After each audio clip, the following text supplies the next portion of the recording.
এইবার আমাদের বাঁকুড়ার মনসা পুজোর মণ্ডপগুলি কিরকম ভাবে আলোকসজ্জার মধ্যে সেজে উঠেছে সেটাই তোমাদের কিন্তু দেখাও। প্রথমে চলে এসেছিলাম 125তম বর্ষে আদি পুরাতন চণ্ডী মেলা। আর এই চণ্ডী মেলার মণ্ডপটা কিন্তু সুন্দরই হয় প্রত্যেক বছর এখানের মধ্যে। আর এই মণ্ডপটির মধ্যে আসলে সুন্দর সেলফি জোনের সাথে সাথে মণ্ডপটা এখানের মধ্যে সুন্দর আলোকসজ্জায় সেজে উঠেছে। এখানের মধ্যে মায়ের দর্শনটাও করে নাও। আর এই চণ্ডী মেলার মতো কিন্তু বক্স সেটআপের খুব নাম ডাক রয়েছে। তার পাশেই নতুন চণ্ডী মেলা চলে এলাম শিকরে পাড়ে। এই মণ্ডপটাও কিন্তু ছোটর মধ্যে ভালোই করে, দেখতেই পাচ্ছ।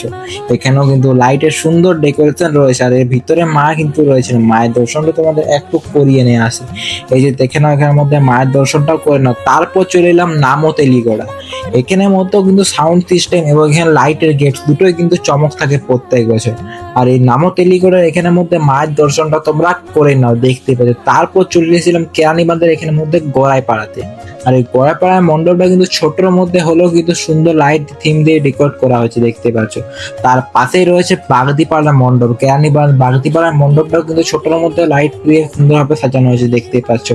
তাহলে কি এবারে মনসা পুজোর মণ্ডপগুলি কে কে ঘুরেছো কমেন্টে কিন্তু অবশ্যই জানাতে ভুলো না।